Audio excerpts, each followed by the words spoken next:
Hi everyone, I'm Nina Battaglia. I'm an artist and printmaker, and I'm so excited to be teaching you guys a little bit about silkscreen printmaking.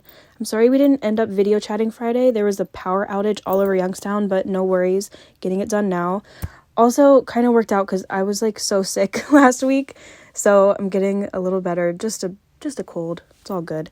But anyway, today I have a short presentation about the screen printing process, and then Friday I'm going to come to your school and demo how to prep your screens.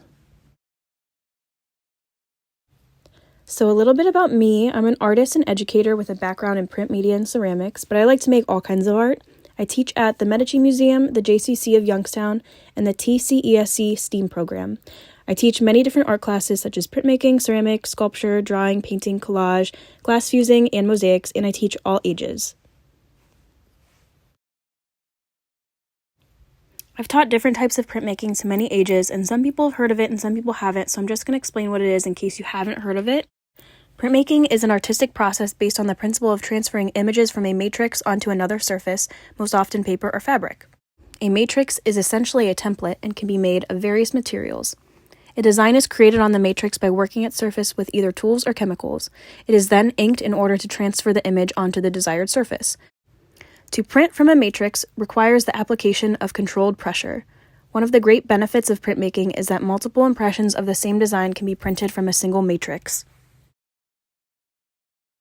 There are several different types of printmaking, but these are the main ones you'll hear about.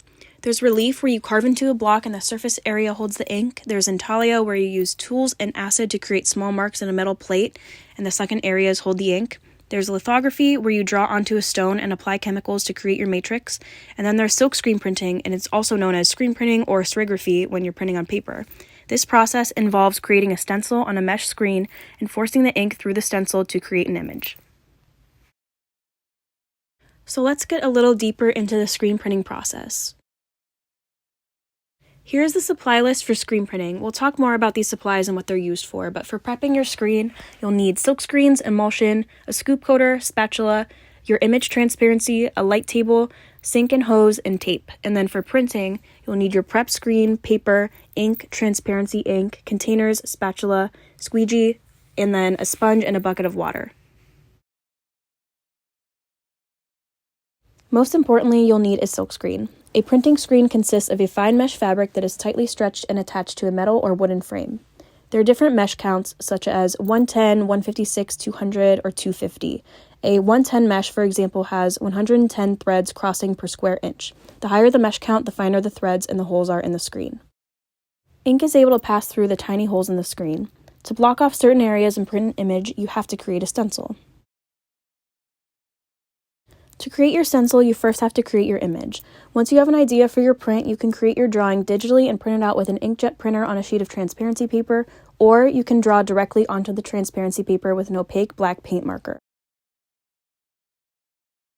After you have your transparency image, you have to coat and expose your screen, and I'll demo this in person too.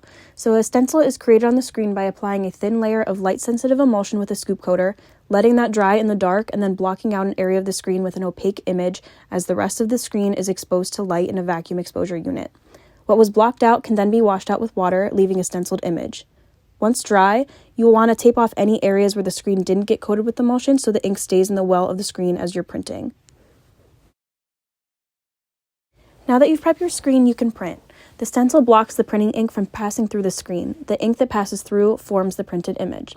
And these are the steps to printing. So first, you're going to want to scoop ink onto your screen in a well and flood your screen. To flood your screen, you just want to use a squeegee, lightly pull the ink over your image while holding your screen up. Number 2, place the screen onto your paper, and with medium pressure, pull the ink across the screen or image with a squeegee. Then you can lift your screen to reveal your print. Water-based screen printing ink dries in about 20 minutes. Make sure you flood your screen in between pulls and wash your screen out with water to prevent the ink from drying in the screen. Now let's talk about the project. You'll create your own edition of at least 5 prints using 2 or more colors mixed with transparency. So you'll practice mixing your own colors and mix transparency into your ink so that the colors overlap and create more colors when printed.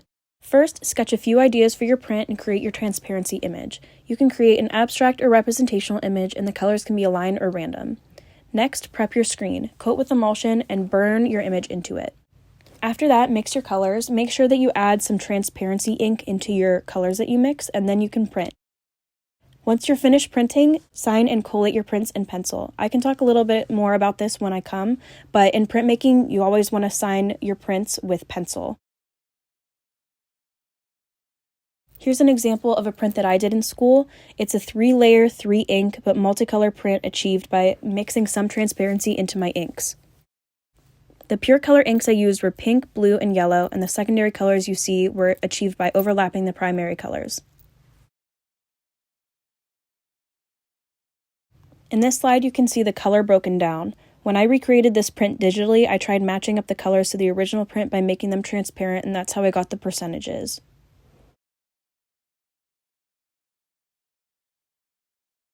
This next slide shows the individual colors that were created once my inks were overlapped.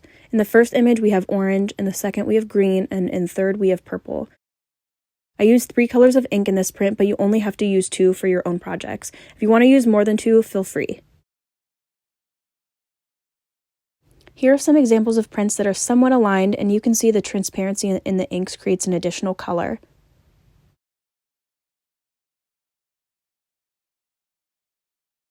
Here we have some prints using transparency that are more random, so I mean they're not exactly aligning to create specific shapes, they're just layered to create visual interest.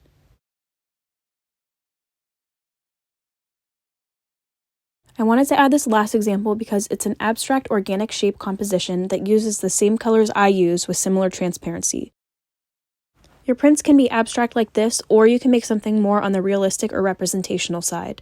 The project is pretty open, and the only requirement is that you make multiples of the same print and use at least 2 different colors of transparent inks that overlap and create an additional color. So that's pretty much it for the slideshow. On Friday, I'm coming to do a demo of how to prep your screen, so all you have to do now is think of ideas, sketch, and create your transparencies so we can burn them. I know recording a video for this was not ideal, but that's okay. If you have any questions, you can ask me then. In the meantime, I hope you have fun creating your drawings, and I can't wait to see what you come up with.